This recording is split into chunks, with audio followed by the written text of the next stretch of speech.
Hello everyone, welcome to the live session. तो अब हम देखने वाले हैं एनसीईआरटी हिस्ट्री क्लास 9 का चैप्टर नंबर 7 जो कि है history and sport the story of cricket.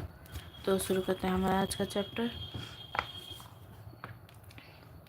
Cricket grew out of the many stick and ball games played in England 500 years ago under a variety of different rules. The word bat is an old English word that simply means stick or club. By the 17th century, cricket had evolved enough to be recognizable as a distinct game, and it was popular enough for its fans to be fined for playing it on Sunday instead of going to church.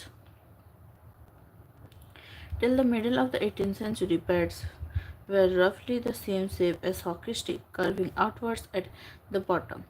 There was a simple reason for this. The ball was bowled underarm along the ground, and the curve at the end of the bat gave the batsman the best chance of making contact. How that early version of cricket played in village England grew into the modern game played in giant stadiums in great cities is a proper subject for history, because one of the uses of history is to understand how the present was made. And sport is a large part of contemporary life.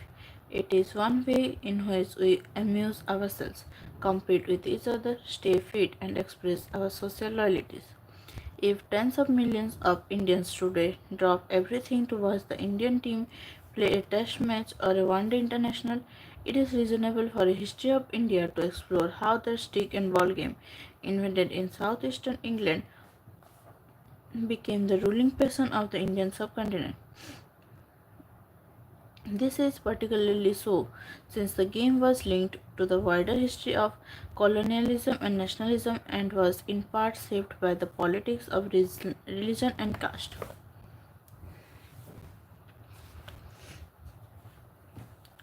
Our history of cricket will look first at the evolution of cricket as a game in England and discuss the wider culture of physical training and athleticism of the time.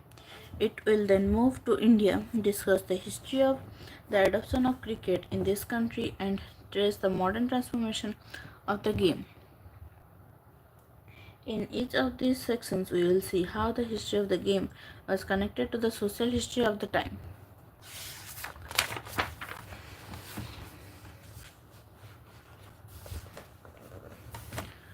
The historical development of cricket as a game in England. The social and economic history of England in the 18th and 19th centuries. Cricket's early years shaped the game and gave cricket its unique nature. For example, one of the peculiarities of Test cricket is that a match can go on for 5 days and still end in a draw. No other modern team sport takes even half as much time to complete. A football match is generally over in an hour and a half of playing time. Even baseball, a long drawn out bat and ball game by the standards of modern sport, completes 9 innings in less than half the time that it takes to play a limited overs match, the shortened versions of modern cricket. Another curious characteristic of cricket is that the length of the pitch is specified 22 yards, but the size or shape of the ground is not. Most of the team sports such as hockey and football lay down the dimensions of the playing area. Cricket does not. Grounds can be oval like the Adelaide Oval or nearly circular like Chepauk in Chennai. A six at the Melbourne Cricket Ground needs to clear much more ground than a lofted shot for the same reward at Feroza Kotla in Delhi.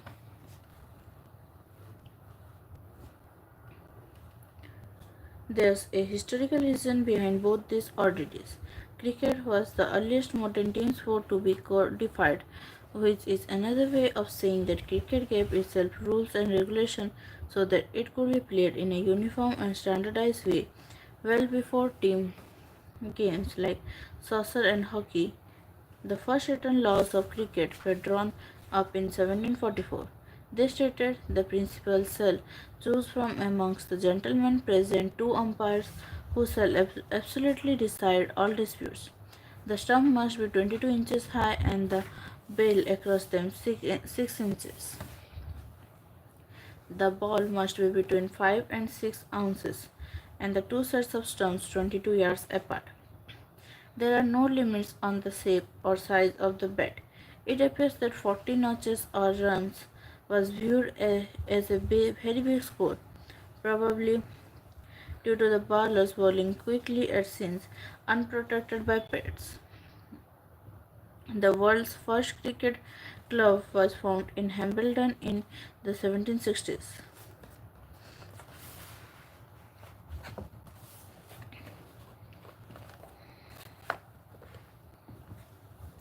And the Marylebone Cricket Club (MCC) was founded in 1787.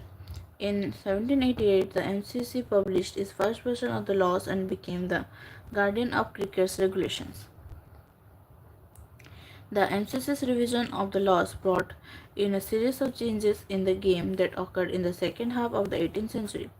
During the 1760s and 1770s, it became common to pitch the ball through the air rather than rolling it along the ground. This change gave bowlers the option of length, deception through the air, plus increased pace.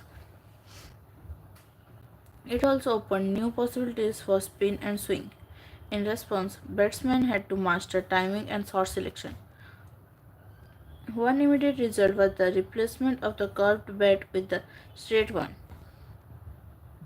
All of this raised the premium on skill and reduced the influence of rough ground and brute force.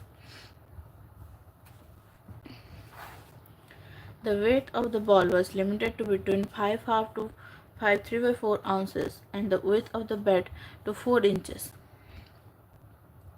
The latter ruling followed an innings by a batsman who appeared with a bat as wide as the wicket. In 1774, the first leg before law was published. Also, around this time, a third stump became common. By 1780, 3 days had become the length of a major match, and this year also saw the creation of the first six-seam cricket ball. While many important changes occurred during the 19th century, the rule about white balls was applied, the exact circumference of the ball was specified, protective equipment like pads and gloves became available, boundaries were introduced where previously all shots had to be run, and most importantly, overarm bowling became legal. Cricket remained a pre-industrial sport that matured during the early phase of the Industrial Revolution, the late 18th century. This history has made cricket a game with characteristics of both the past and the present day.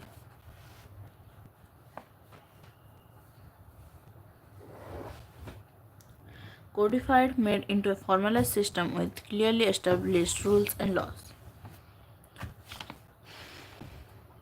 Cricket's connection with the rural past can be seen in the length of a test match. Originally, cricket matches had no time limit. The game went on for as long as it took to bowl out a side twice. The rhythms of village life were slower and cricket's rules were made before the Industrial Revolution. Modern factory work meant that people were paid by hour or day or the week. Games that were codified after the Industrial Revolution, like football and hockey, were strictly time limited to fit the routines of industrial city life. In the same way, cricket's vagueness about the size of a cricket ground is a result of its village origins. Cricket was originally played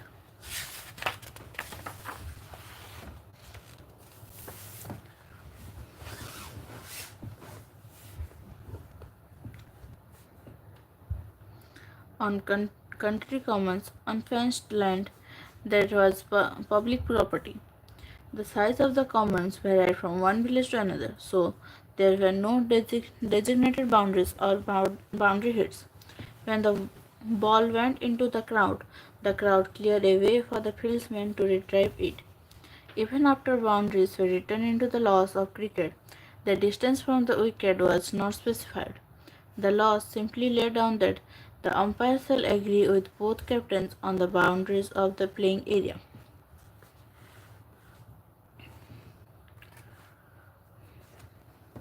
If you look at the game's equipment, you can see how cricket both changed with changing times and yet fundamentally remained true to its origin in rural England. Cricket's most important tools are all made of natural pre-industrial materials. The bat is made of wood, as are the stumps and the bills. The ball is made with leather, twine, and cork. Even today, both bat and ball are handmade, not industrially manufactured. The material of the bat changed slightly over time. Once it was cut out of a single piece of wood. Now it consists of two pieces, the blade, which is made out of wood of the willow tree, and the handle, which is made out of cane that became available as European colonialists and trading companies established themselves in Asia.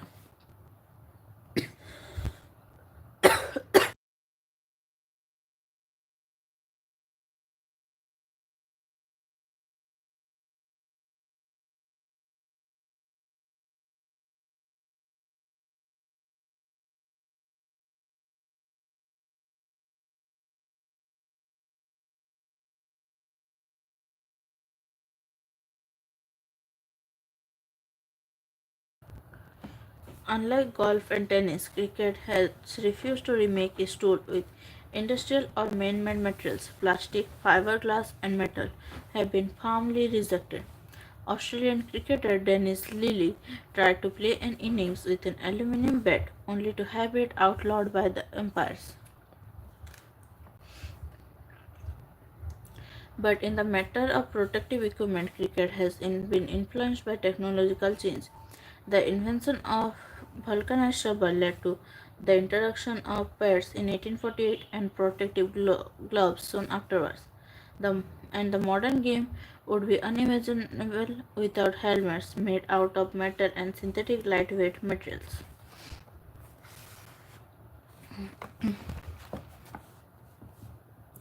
Cricket and Victorian England. The organisation of cricket in England reflected the nature of English society. The rich who could afford to play it for pleasure were called amateurs, and the poor who played it for a living were called professionals. The rich were amateurs for two reasons. One, they considered sport a kind of leisure. To play for the pleasure of playing and not for money was an aristocratic value. Two, there was not enough money in the game for the rich to be interested. The wages of professionals were paid by patronage or subscription or gate money. Patronage agreement were wealthy supporters to give financial support for a specific cause. Subscription collected financial contribution for a specific purpose such as cricket. The game was seasonal and did not offer employment the year round. Most professionals worked as miners or in other forms of working class employment in winter, the off season. The social superiority of amateurs was built into the customs of cricket. Amateurs were called gentlemen, while professionals had to be content with being described as players.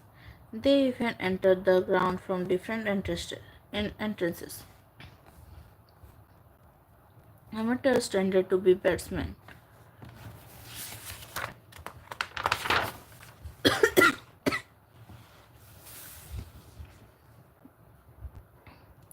leaving the energetic, hard-working aspects of the game, like fast bowling, to the professionals.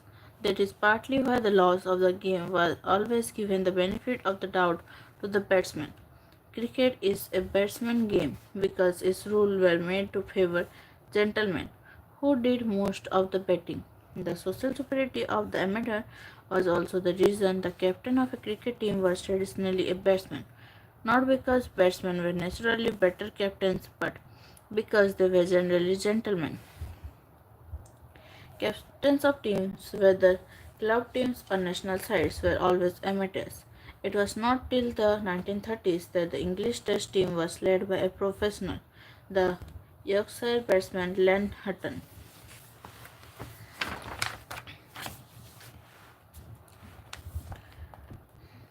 Thomas Hughes studied at rugby school during the headmastership of Thomas Arnold.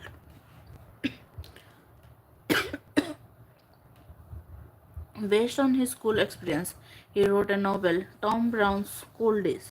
The book, published in 1857, became popular and helped spread the ideas of what came to be called muscular Christianity, that believed that healthy citizens had to be molded through Christian ideals and sports. In this book, Tom Brown is transformed from a nervous, homesick, timid boy into a robust, manly student. He becomes a heroic figure recognized for his physical courage, sportsmanship, loyalty, and patriotism. This transformation is brought about by the discipline of the public school and the culture of sports.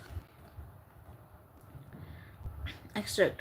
Come, none of you, Irony Brown, answers the master. I am beginning to understand the game scientifically. What a noble game it is, too, isn't it? But it's more than a game, it's an institution, said Tom. Yes, said Arthur. The birthright of British boys, old and young, as habeas corpus and trial by jury, are of British men. The discipline and reliance on one another which it teaches is so valuable, I think, went on the master. It ought to be such an unselfish game. It merges the individual in the 11.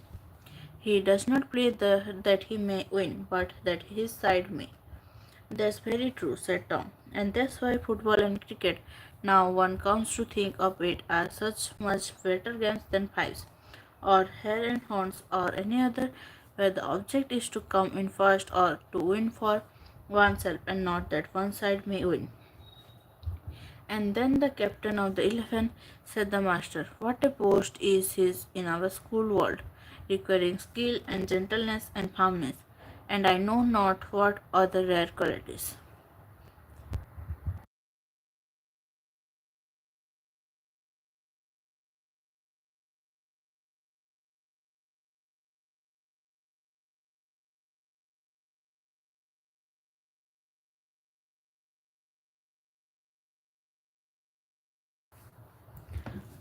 It's often said that the Battle of Waterloo was won on the playing fields of Eton.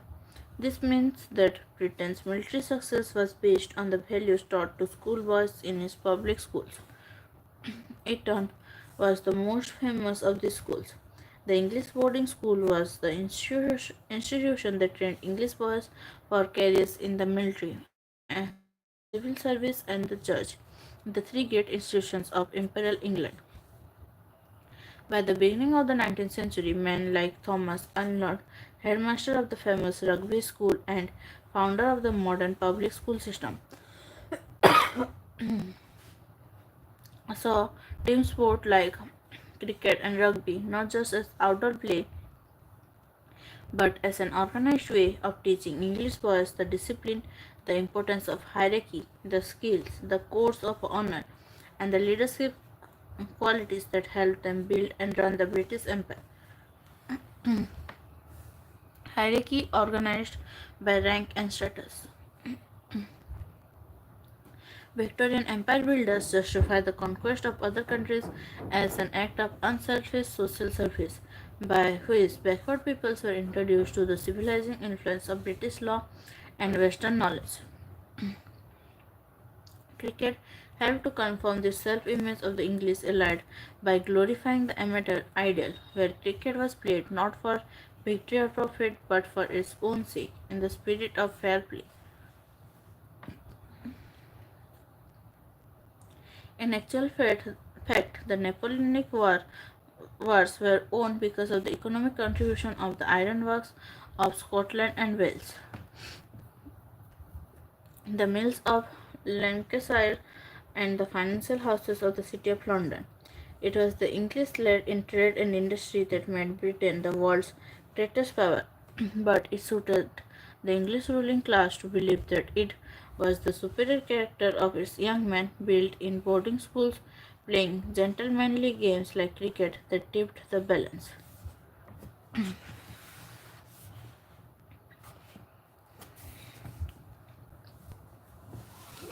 Sport for girls. Till the last part of the 19th century, sports and vigorous exercise for girls was not a part of their education. Dor- Dorothea Bale, principal of Cheltenham Ladies College from 1858 to 1906, reported to the Schools Enquiry Commission in 1864. The vigorous exercise which boys get from cricket, etc., must be supplied in the case of girls by walking and skipping. By the 1890s, school began acquiring playgrounds and allowing girls to play some of the games earlier considered male preserves, but the competition was still discouraged. Dorothea Bill told the school council in 1893 to 1894, "I am most anxious that girls should not overexert themselves or become absorbed in athletic rivalries, and therefore we do not play against the other schools. I think it is better for girls to learn to take an interest in botany, geology, etc., and not make country excursions."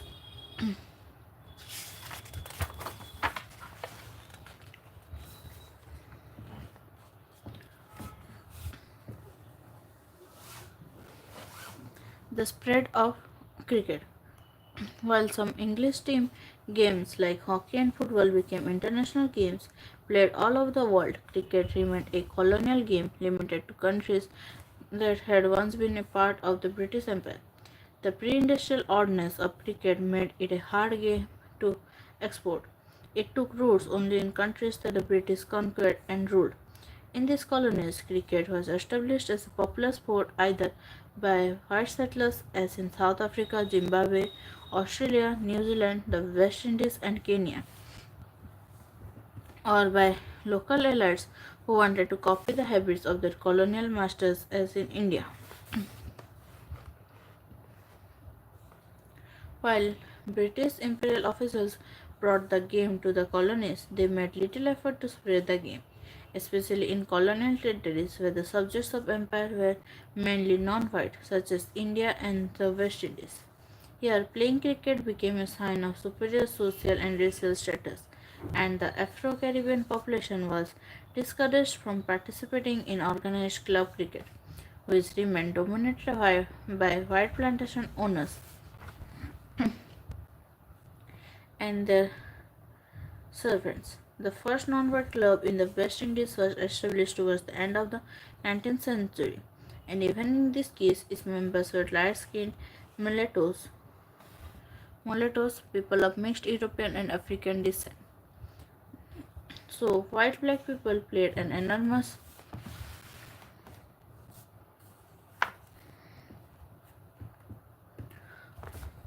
amount of informal cricket on beaches, in back alleys, and parks. Club cricket till as late as 1930s was dominated by white elites.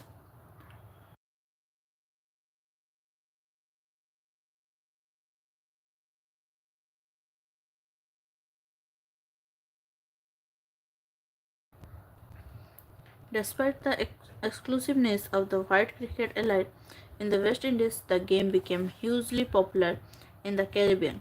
Success at cricket became a measure of racial equality and political progress. At the time of their independence, many of the political leaders of Caribbean countries, like Forbes Burnham and Eric Williams, saw in the game a chance for self respect and international standing. When the West Indies won its first Test series against England in 1950, it was celebrated as a national achievement as a way of demonstrating that Indians were the equals of white Englishmen.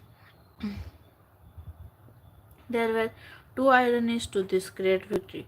One, the West Indian team that won was captained by a white player. The first time a black player led the West Indies Test team was in 1960 when Frank Worrell was named captain. And two, the West Indies cricket team represented not one nation but several dominions that later became independent country. Dominant self-governing areas under the control of the British Crown. The Pan-West Indian team that represents the Caribbean region in international Test cricket is only exception to a series of unsuccessful efforts to bring about West Indian unification. Cricket fans know what that watching a match involves taking sides.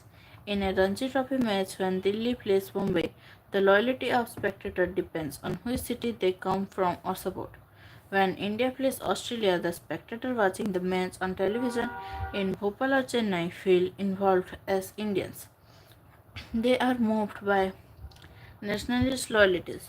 But through the early history of Indian first, and it was not till 1932, uh, first class cricket teams were not organized on geographical principles, and it was not till 1932 that a national team was given the right to represent India in a test match.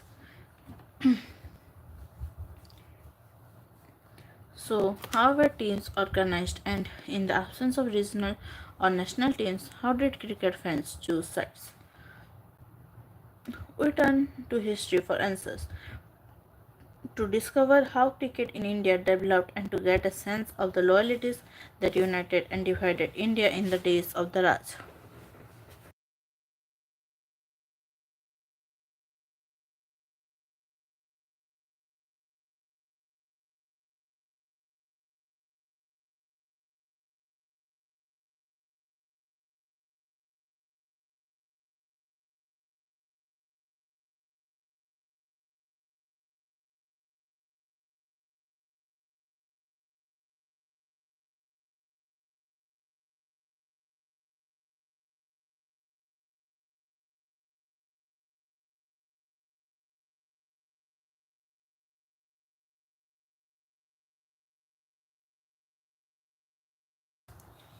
Cricket, race, and religion. Cricket in colonial India was organized on the principle of race and religion. The first record we have of cricket being played in India is from 1721, an account of recreational cricket played by English sailors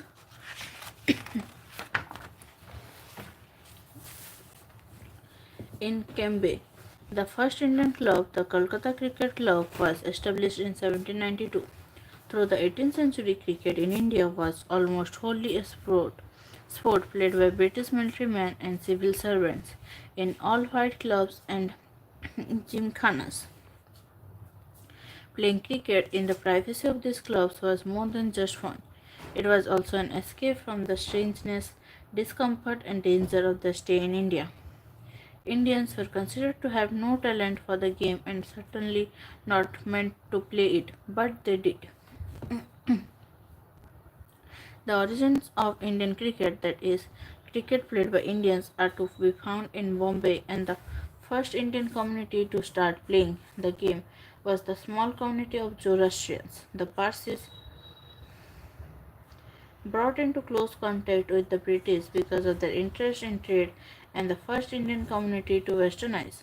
The Parsis found the first Indian cricket club, the Oriental Cricket Club in Bombay in 1848. Parsi clubs were funded and sponsored by Parsi businessmen like the Tatas and the Wadias. The white cricket elite in India offered no help to the enthusiastic Parsis. In fact, there was a quarrel between the Bombay Gymkhana, a whites-only club, and Parsi cricketers over the use of a public park. The Parsi complained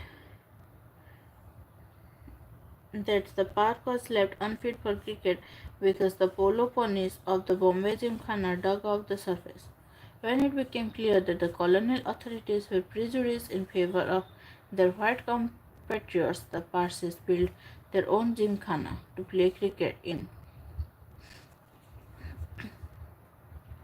The rivalry between the Parsis and the racist Bombay Gymkhana had a happy ending for these pioneers of Indian cricket.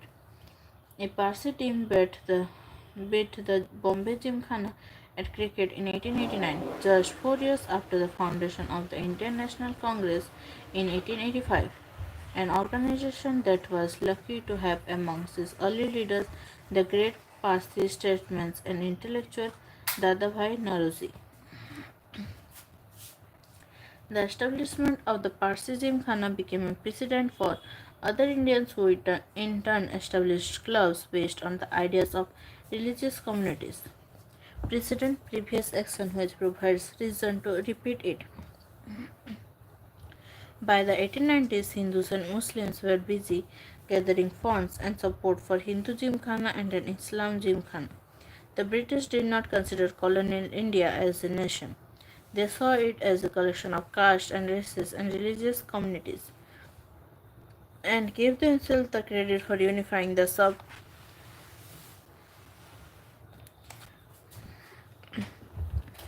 subcontinent. In the late 19th century, many Indian institutions and movements were organized around the idea of religious community because the colonial state encouraged this division and was quick to recognize communal institutions.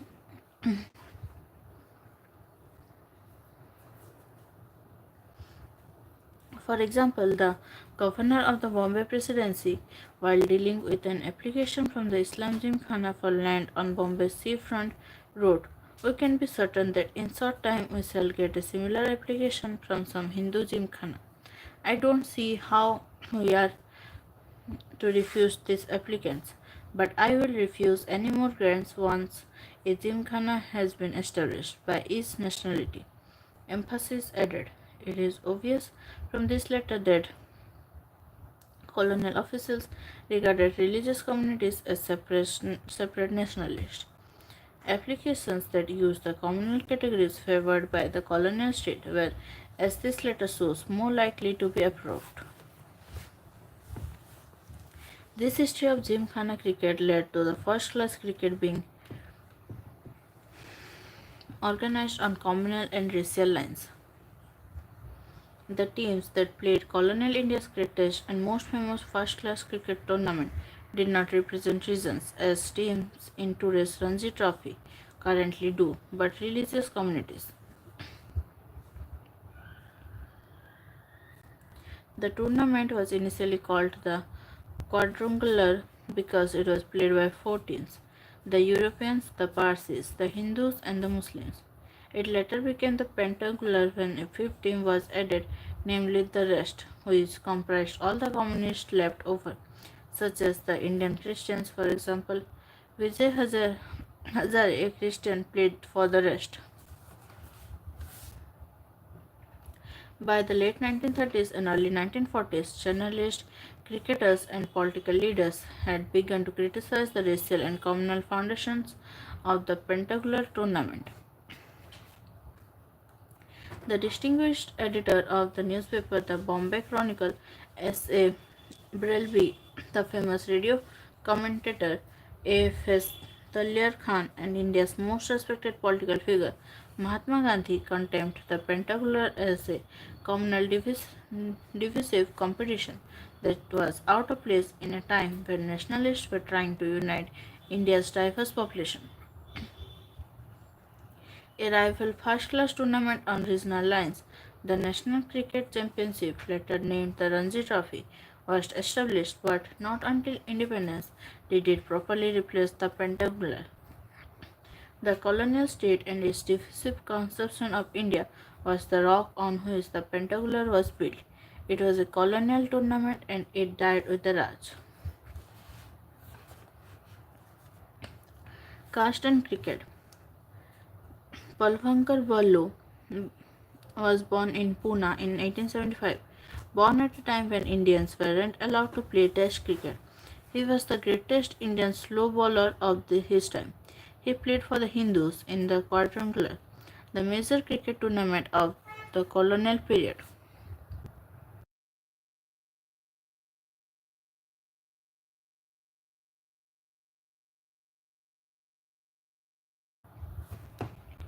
Despite being their greatest player, he was never made captain of the Hindus because he was born at Dalit and upper caste selectors discriminated against him. But his younger brother Vittal, a batsman, did become captain of the Hindus in 1923 and led the team to a famous victory against the Europeans. Writing to a newspaper, a cricket fan made a connection between the Hindus' victory and Gandhiji's war on untouchability. The Hindus' brilliant victory was due more to the judicious and bold step of the Hindu Gymkhana in appointing Mr. Vittal, brother of Mr. Ballu, premier bowler of India, who is a member of the untouchable class to captain the Hindu team. The moral that can be safely drawn from the Hindus' magnificent victory is that the goal of untouchability would lead to Swaraj, which is the prophecy of the Mahatma.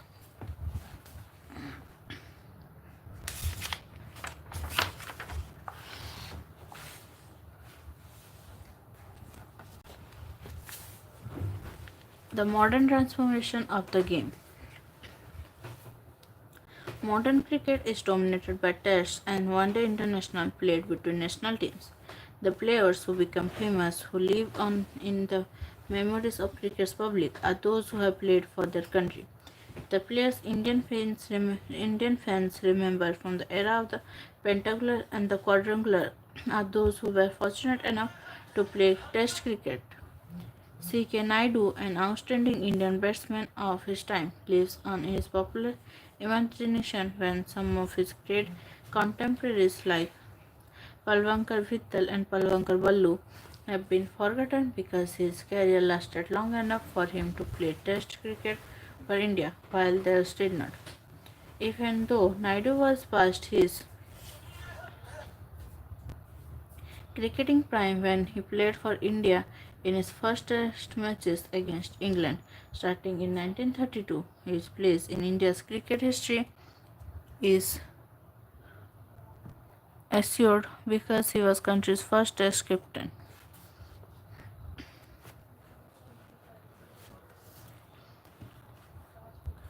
Mahatma Gandhi and colonial sport. Mahatma Gandhi believed that sport was essential for creating a balance between the body and the mind. However, he often emphasized that games like cricket and hockey were imported into India by the British and were replacing traditional games. Such games as cricket, hockey, football, and tennis were for the privileged, he believed. They showed a colonial mindset and were less effective education than the simple exercise of those who worked on the land.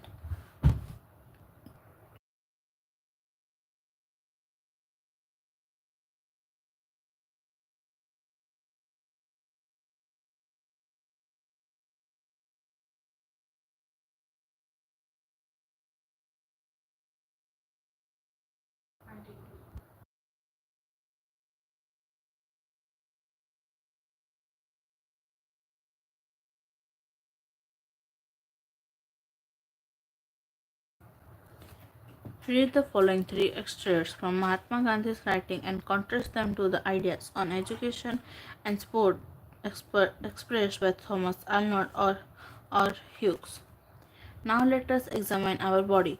Are we supposed to cultivate the body by playing tennis, football, or cricket for an hour every day? It does certainly build up the body like a wild horse, however, the body will be strong but not trained. A trained body is healthy, vigorous, and sinewy. The hands and feet can do any desired work. A pickaxe, a shovel, a hammer, etc. are like ornaments to a trained hand, and it can wield them. A well-trained body does not get tired in trudging 30 miles. Does the student acquire such physical culture? We can assert that modern curricula do not impart physical education in this sense. What is Education? 26 February 1926. The Collected Works of Mahatma Gandhi, Volume 34. I should, however, be exceedingly surprised and even painfully surprised if I were told that before cricket and football descended upon your sacred soil, your boys were devoid of all games. If you have national games, I would urge upon you that yours is an institution that should lead in reviving old games.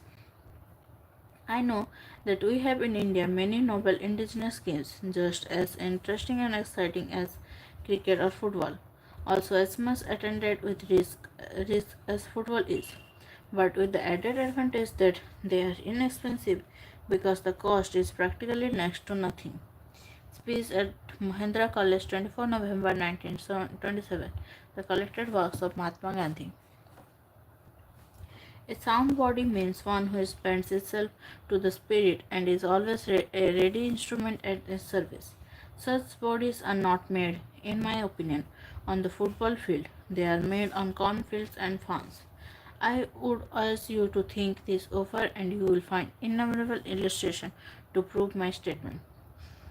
Our colonial born Indians are carried away with this football and cricket mania. These games may have their place under certain circumstances. Why do we not take the simple fact into consideration that the vast majority of mankind who are vigorous in body and mind are simple agriculturalists, that they are strangers to these games and they are the salt of the earth? Letters to Lazarus, 17 April 1915, the collected works of Mahatma Gandhi, Volume 14. India entered the world of Test cricket in 1932, a decade and a half before it became an independent nation. This was possible because Test cricket, from its origins in 1877, was organized as a contest between different parts of the British Empire, not sovereign nations. The first Test was played between England and Australia when Australia was still a white settler colony, not even a self-governing dominion. Similarly, the small countries of the Caribbean that together make up the West Indies team were British colonies till well after the Second World War. Decolonization and sport. Decolonization, or the process through which different parts of European empires became independent nations, began with the independence of India in 1947 and continued for the next half a century.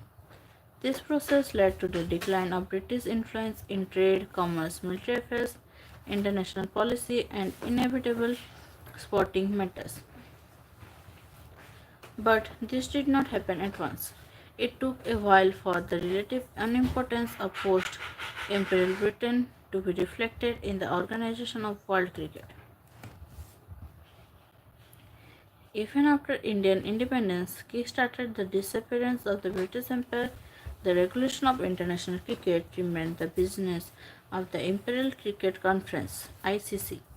The ICC, renamed the International Cricket Conference as late as 1965, was dominated by its foundation members, England and Australia, which retained the right of veto over its proceedings. Not till 1989 was the privileged position of England and Australia scrapped in favor of equal membership. The colonial flavor of world cricket during the 1950s and 1960s can be seen from the fact that England and the other white Commonwealth countries, Australia and New Zealand, continued to play Test cricket with South Africa, a racist state that practiced a policy of racial segregation, which, among other things, barred non-whites who made up the majority of South Africa's population from representing that country in Test matches. Segregation, separation of people on the basis of color or race. Test playing nations like India, Pakistan, and the West Indies boycotted South Africa, but they did not have the necessary power in the ICC to debar that country from Test cricket. That only came to pass when the political pressure to isolate South Africa, applied by the newly decolonized nations of Asia and Africa, combined with liberal feeling in Britain and forced the English cricket authorities to cancel a tour by South Africa in 1970.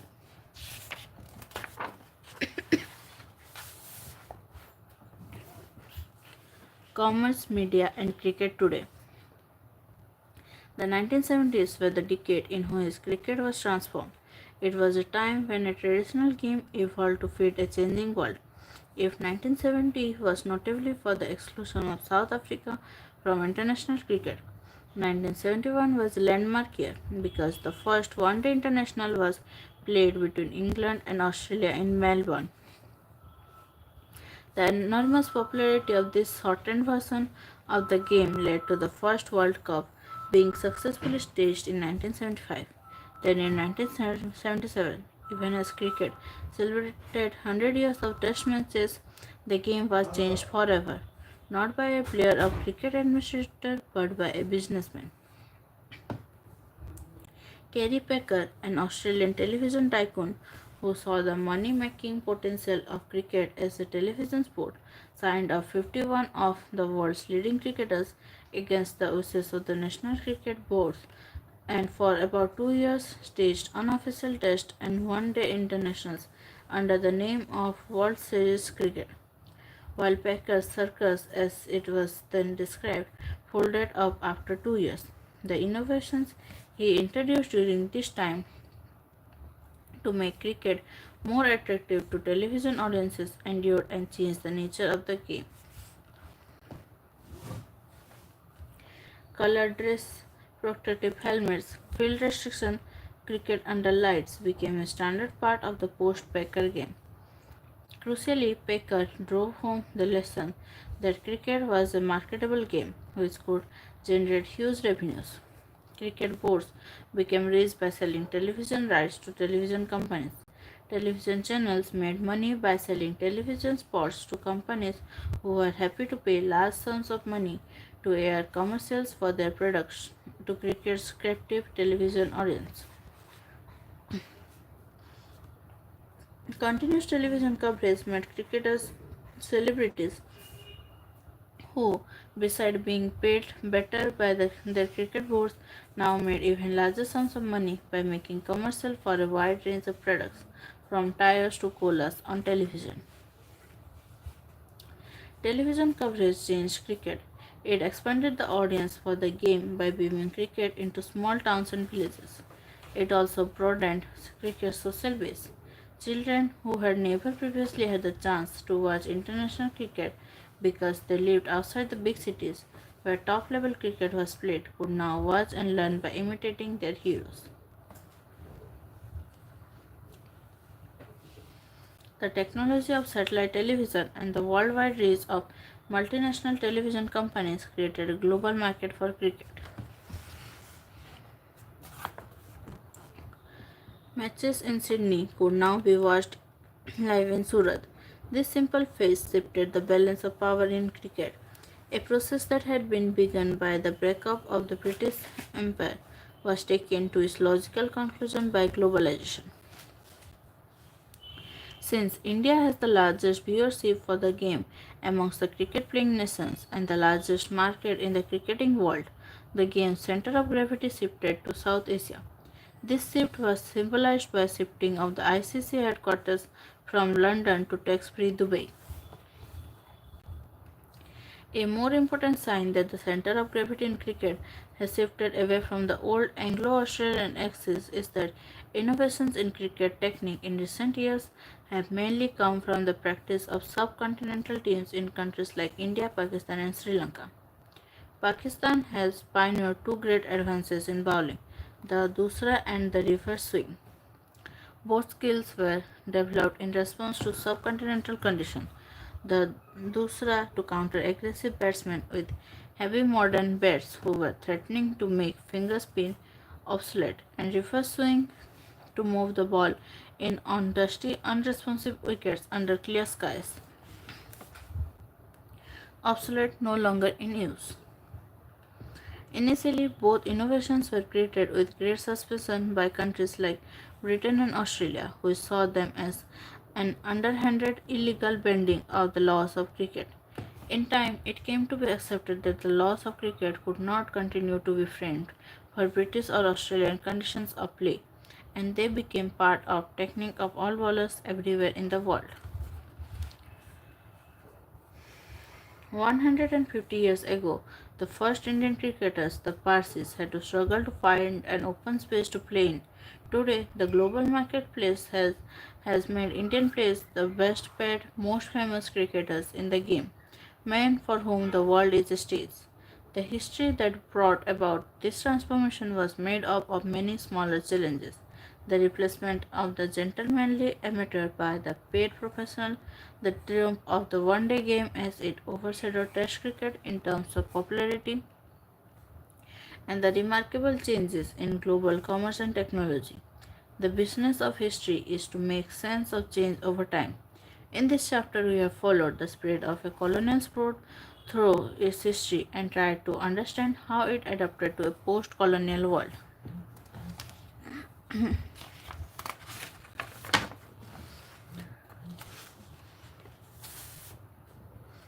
Hockey. Modern hockey evolved from traditional games once current in Britain. Amongst its sporting ancestors, hockey can count the Scottish game called shinty, the English and Welsh game called bandy, and Irish hurling. Hockey, like many other modern games, was introduced into India by the British Army in colonial times. The first hockey club in India was started in Kolkata in 1855 to 1856. 85 to 86. India was represented in the hockey competition of the Olympic Games for the first time in 1928. India reached the finals defeating Austria, Belgium, Denmark, and Switzerland. In the finals, India defeated Holland by 3 goals to 0.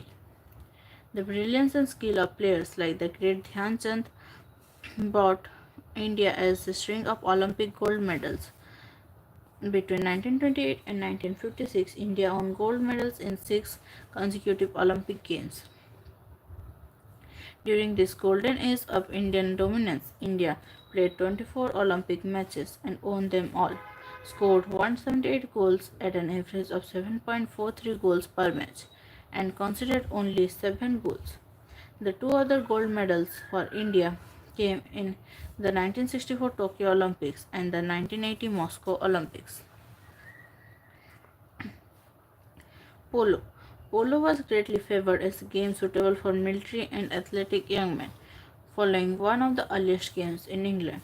A report in the Illustrated London News declared, as an exercise for military men, this bold and graceful sport is likely to give increased dexterity in the use of the lance or sabre or other cavalry weapons, as well as farmer's seat in the saddle, and a faculty of quickly turning to the right hand or to the left, which must be effective in the middle of battle.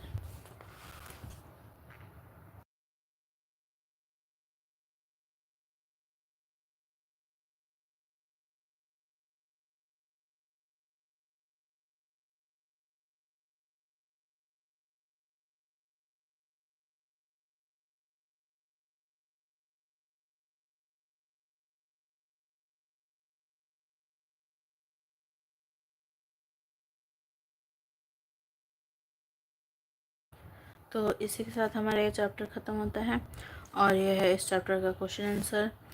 तो अगर आप channel पर नए हैं तो channel को subscribe कर दीजिए और नोटिफिकेशन आइकन पर क्लिक कर दीजिए ताकि आप डेली लाइव क्लास ज्वाइन कर सकें। और अगर आपको वीडियो अच्छा लगे तो लाइक कर दीजिए, साथ ही अपने दोस्तों के साथ शेयर कीजिए ताकि उन्हें भी हेल्प हो। तो हमारा आज का सेशन यहीं तक था। Thank you, thanks for joining.